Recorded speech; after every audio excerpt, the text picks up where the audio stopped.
Thank you, Mr. Chairman, and I hope that the Television New Zealand Charter ensures that that last speech is played on public TV and played on public TV and played on public TV. Mr. Chairman, it would be an overstatement to say that the gallery is full. It would be an overstatement to say that the gallery is full for this bill.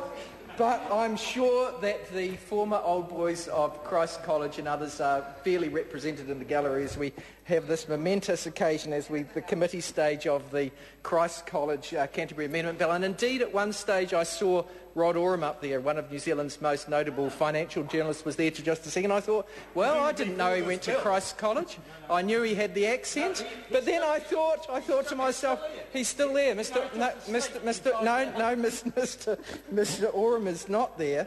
And then I thought to myself that Mr. Oram actually got that accent because he was born in England, and that he was not a Christ College graduate. And so I had to correct myself and say that not all of the members who are crowding the gallery today are former Christ College members. Mr. Chairman, the governing board of Christ College came to Parliament and said we need to change the terms of our empowering legislation because the current legislation is too restrictive as to the purposes to which they can put money that has been donated to them. Now, trust law requires that if there is a charitable donation given to an institution, a donation given to an institution on trust, it can only be spent for the purposes that are set out in the original donor's intention. The purposes of the trust cannot be unilaterally changed by the trustee. The trustee, in this case Christ College, is bound to apply the money that is in those trusts to the purposes for which the donor of those monies gave them. And there are good reasons for those rules at law. Otherwise, the purpose for which donations are made could effectively be varied by the people who are trustees and put to some different purpose, which the original donor would not agree to. So, for this reason, there are restrictions at law as to changing those terms of trust. Now, there are different ways that you can, in some circumstances, change the purposes of the trust. You can go to the High Court, and in respect of each trust, you could make an application to vary the terms of that trust if the terms of that trust had become redundant.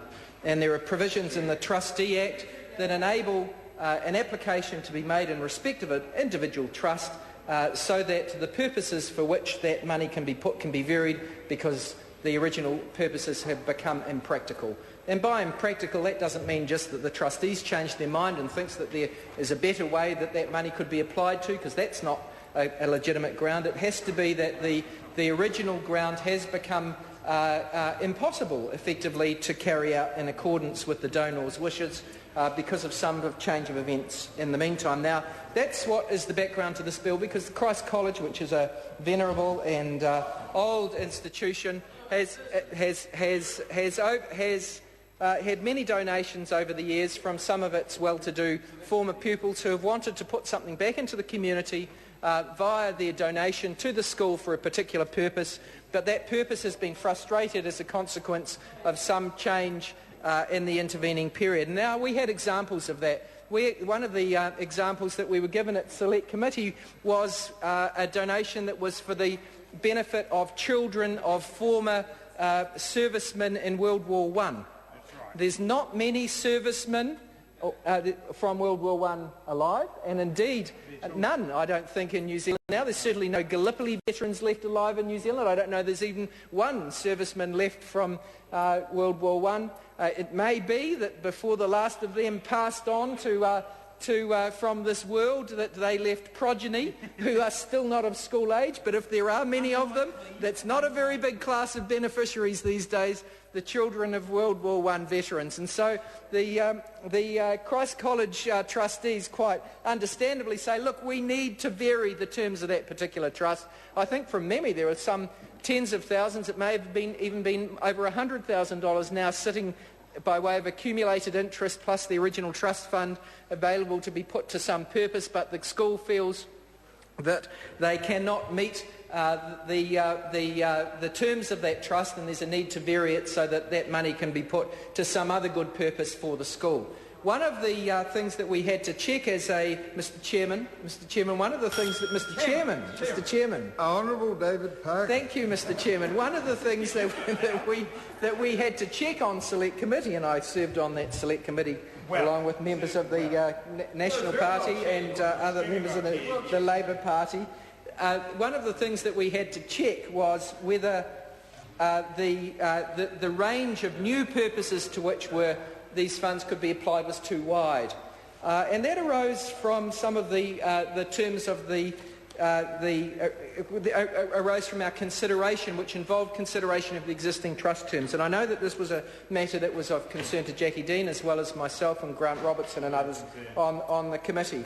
We were a little bit uncertain, in fact, as to whether we were convinced that in all of these cases the terms of the existing trust could not be adequately adhered to. And in particular, I was concerned at some of the trusts that were effectively for the benefit of lower income families or the pupils of the schools coming from lower income families to the school. And I took some convincing that there weren't appropriate people in existence in the community or in the school that could have had those funds applied to their benefit.